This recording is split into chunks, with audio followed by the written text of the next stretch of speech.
Unlike other social safety net programs that continue to expand, federal housing assistance has shrunk to its lowest level in nearly 25 years, even as homelessness and rental prices have hit historic highs. Today, only 1 in 4 households eligible to receive federal housing assistance actually does. Stephanie Sy and producer Mike Fritz take a look at why as part of our ongoing series, America's Safety The rent Net. they're asking $18.25 a month. Oh, that's real good. Yeah. In Mesquite, Texas, a suburb of Dallas, 36-year-old Cassie Williams and her 2 children need to find a new place to live by the end of the month. I like the outside. Like the outside? But first, she and real estate agent LaTanya Donaldson have to find a landlord willing to accept the family's Housing Choice Voucher, also known as Section 8. Housing Choice Vouchers are the federal government's largest form of rental assistance. 2.3 million American households rely on the $30 billion program. The hardest process is literally the finding process because you're going through so many different landlords. So I'm up all night long trying to find somewhere to stay. Williams got on the program in 2010, 2 years after being hit by a pickup truck on the side of a Dallas highway. I broke the first vertebrae in my neck. I broke my right shoulder. My hips were completely crushed, like literally in pieces. My pelvic was broken in 3 places. So that led to disability? Disability. Lifelong? Yeah. Lifelong. There's a lot of cracks and stuff in the ceiling. Williams considered herself lucky when she first found this house in Mesquite with her voucher. I've been here 7 years.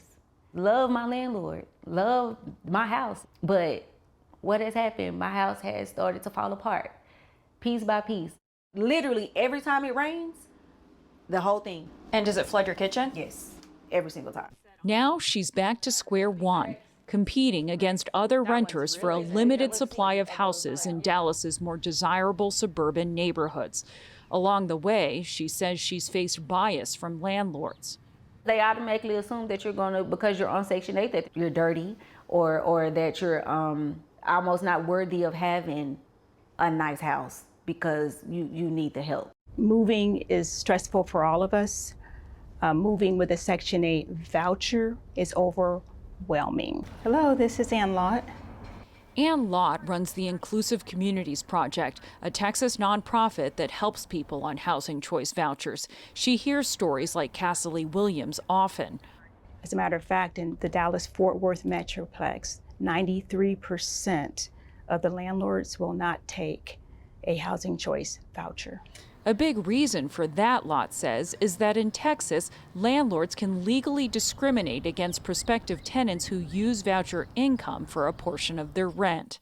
From what I understand, Black families are disproportionately affected. Approximately 85% of the families that we serve that have on the voucher program are African American. But unfortunately, what we found is that even with the voucher, the only areas that would accept Section 8 would be those high minority, high poverty areas. You're speaking in past tense. Isn't that the case now? That is still the case. Thank you very much.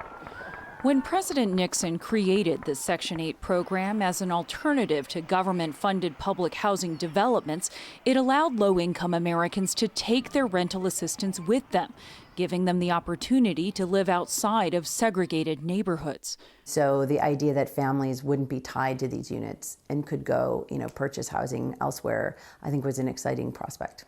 But 50 years later, the program hasn't lived up to its full promise, says Stephanie DeLuca, director of the Poverty and Inequality Research Lab at Johns Hopkins University.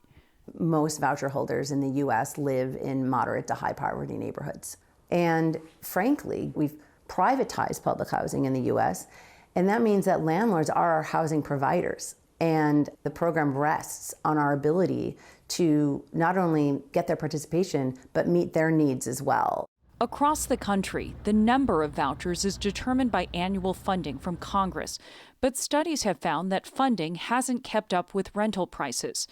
Another problem is housing supply, says Kevin Corinth with the Conservative American Enterprise Institute. If we can only build, and build some more, that's the only way we have a potential chance of getting families access to these high opportunity areas that have been demonstrated to have major successful outcomes for themselves and for their kids.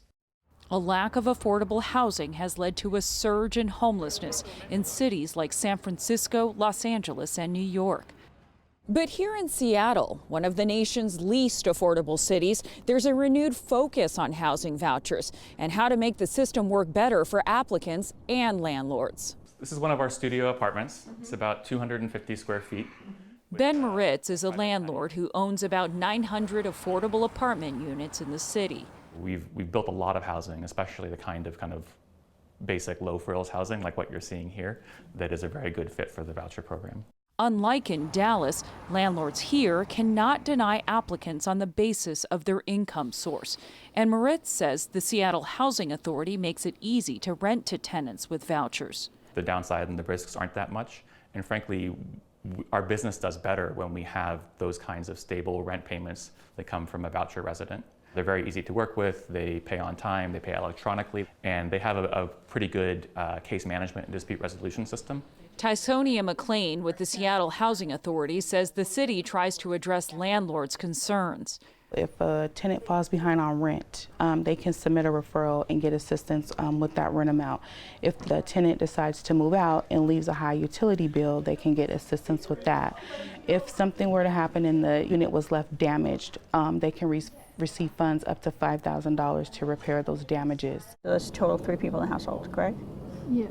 They also lend a hand to prospective tenants.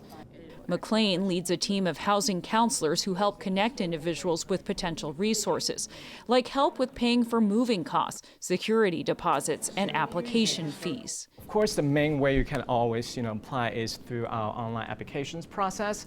Since January, the Housing Authority has been holding public information sessions for people hoping to get on the waiting list for a housing choice voucher. It's been 7 years since Seattle opened that list to applicants. We get calls every day through our referral line about housing. I'm sleeping in my car, I'm sleeping in Tent City, I'm sleeping on someone's couch. Seattle is hoping to distribute 800 housing choice vouchers by the end of the year, but already 14,000 people have applied. Whether an individual or family gets one is based largely on luck, says Kevin Corinth, who believes the program should be redesigned. It's essentially a lottery. Those who are very lucky will get assistance, everyone else gets nothing. Another problem is that it discourages families from earning more. Basically, your rent effectively goes up if you earn more money, which can discourage upward mobility. So what are you gonna get? A maple bar. But for those who receive one, like 42-year-old Sarah Richardson, a housing choice voucher can be life-changing. I don't know where we would be today without the voucher. She got one from the Seattle Housing Authority in 2017. Growing up, Richardson says she battled homelessness and later drug addiction and incarceration. Having a permanent home helped her turn her life around. So when I got the news that my number came up on the wait list, I cried, I screamed. I was so excited because I knew that finally I was gonna feel stable. Stability and also opportunities for her 11-year-old daughter Jabria that she didn't have.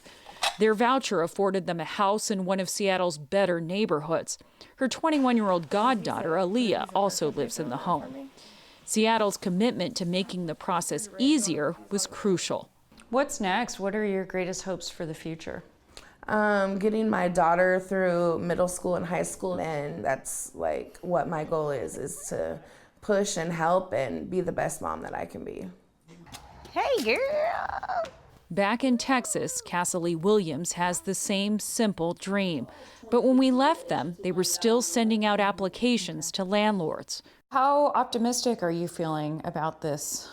Honestly, I'm trying to be as positive as I possibly can, even though it's terrifying. And it's terrifying because you just don't know.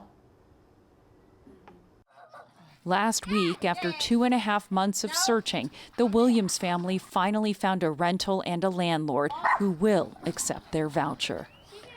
For the PBS NewsHour, I'm Stephanie Sy.